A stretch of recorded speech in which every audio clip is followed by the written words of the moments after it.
முன்னால போய் மாப்பிள்ளை வீட்டுக்காரங்க எல்லாத்தையும் கவனிச்சிட்டு இருக்கேன். நீ பின்னாலேயே உன் படையெல்லாம் கூட்டி வந்துரு. சரிப்பா. வா வா வா.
இப்படி திரும்பி நேரே செல். ஓ, இப்போ டிராபிக் கான்ஸ்டபிள்ஸ்க்கெல்லாம் இந்த மாதிரி ட்ரெஸ் கொடுத்துருக்காங்களா? நல்லா இருக்குப்பா, நல்லா இருக்கு. சரி, ஒளி விடு, நான் என் பேட்டைக்கு போனோம். நீ போக வேண்டியது உன் பேட்டைக்கல்ல, கோட்டைக்கு. கோட்டைக்கா? யமனின் கோட்டைக்கு. யமதர்மனின் சபையில் விசாரணை நடந்த பிறகு நீ சொர்க்கத்திற்கு செல்வதா அல்லது நரகத்திற்கு செல்வதா என்பது தீர்மானிக்கப்படும். நரகத்துக்கு செல்வதா சொர்க்கத்துக்கு செல்வதாவா? யோ, யாரையா நீ?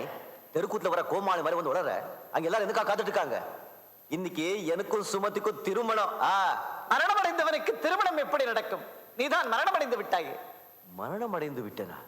You mean I am dead? Stupid, stupid. ஓ, இங்கிலீஷ் தெரியாதுல்ல?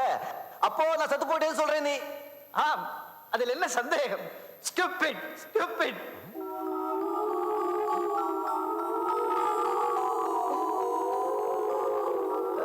இவங்கள யாரு? அவர்கள் எல்லாம் உன்னை போலவே உயிர் நீத்த மானிடர்கள். தீர்ப்புக்காக போய்க் கொண்டிருக்கிறார்கள். நீயும் அவர்களுடன் செல். இவ்வளவு எல்லாம் பேசுறீங்களே, நீங்க யாரு? நீங்க தான் யமதர்மராஜாவா? நான் விசித்திரகுப்தன், சித்திரகுப்தனின் உதவியாளர். அடச்சி, சித்திரகுப்தனே அசிஸ்டன்ட், அவருக்கு இவர் அசிஸ்டன்ட். தெரியாதரமா காலைல விழுந்துட்டேன். என்னை அலட்சியப்படுத்தாதே. உங்க யமதர்மராஜர் எங்க இருக்காரு? அதோ அங்கே பார்.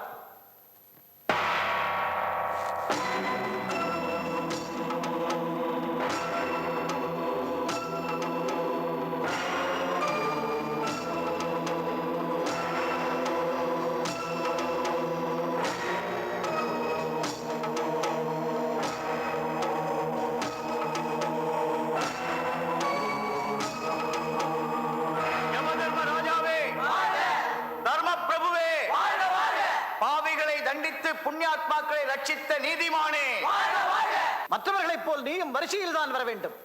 வரிசையா? போயாயோ, நான் வாத்தியார் படத்துக்கே கியூல நின்று டிக்கெட் வாங்கினது இல்ல, நான் வரிசையில் நிக்கணுமா? என்னை இங்கே ஏன் இவ்வளவு சீக்கிரம் கூட்டிட்டு வந்தீங்கன்னு முதல்ல தெரிஞ்சாகணும். விசித்திரகுப்தா, என்ன அங்கே கலகம்? நான் சொல்றேன். வந்து வணக்கம். நீங்க தான் யமனா? என்ன மானிடா, மரியாதை இல்லாமல் ஒழுங்குமுறை தவறி வரிசையை மீறி வருகிறாய். மன்னிக்க வேண்டும் பிரபு, நான் எடுத்துரைத்தும் கேளாமல் இப்படி வருகிறான். நான் எந்த கட்டுப்பாட்டுக்கும் பயப்பட மாட்டேன். எனக்கு வேண்டியதெல்லாம் நீதி, நியாயம், தர்மம். என்ன ஏன் இவ்வளவு சீக்கிரமா அநியாயமா கொன்னீங்க? சித்திரகுப்தா, என்ன இவன் உளறுகிறான்? பிரபு, திடீரென்று இவன் ஜீவன் பிரிந்ததால் உணர்ச்சி வசப்படுகிறான். உணர்ச்சி வசப்படுறான்? ஏ கடவா, உன்னை மாதிரி வயசான காலத்துல செத்து போயிருந்தா யாரையா கொல்லப்பட்டிருப்பா? இவ்வளவு சின்ன வயசுல, இவ்வளவு இளம் வயசுல உலகத்துல ஒரு சுகத்தை கூட அனுபவிக்கலையா? சும்மா தம் அடிச்சிருக்க, அவ்வளவுதான். அது திருட்டு தம்மு. என் காதலியை கூட இன்னும் முழுசா பார்க்கலையா? என் காதலிக்கு தாலி கட்டுற நேரத்துல அநியாயமா கொண்டுட்டீங்களே. நீங்க நல்லா இருப்பீங்களா? நீங்க நாசமா போக, நீங்க செத்து போக, வாயில புழு வர, உங்களுக்கு காலரா வர. இவன் என்ன நம்மையே சபிக்கிறான்? இது ஆட்சியாளர்கள் சாபத்திற்குள்ளாகும் காலம், சகித்துக் கொள்ளத்தான் வேண்டும். மானிடா, சாவு என்பது இயற்கையின் நியதி. நீ இந்த இளம் வயதிலே சாவதற்கு ஏதாவது பூர்வ ஜென்ம காரணம் இருக்கும். சித்திரகுப்தா, இந்த இளைஞனின் கணக்கை விளக்கிச் சொல். ஆலிவாகன சகாப்தம், குந்துபி ஆண்டு, தை திங்கள், இந்த காளை என்ற மானிடனின் மரண நாள். ஐயோ, பிரபு, இந்த மானிடனின் ஒழுங்கான கணக்கை திருத்தி எழுத முயற்சிக்கிறார் சித்திரகுப்தன். கோப்புகளில் மாற்றம் செய்யும் பழக்கம் நமது வழக்கத்தில் கிடையாது. ஜனன மரண கணக்கை திருத்தி எழுதுவது மன்னிக்க முடியாத ஊழல், மாபெரும் குற்றம்.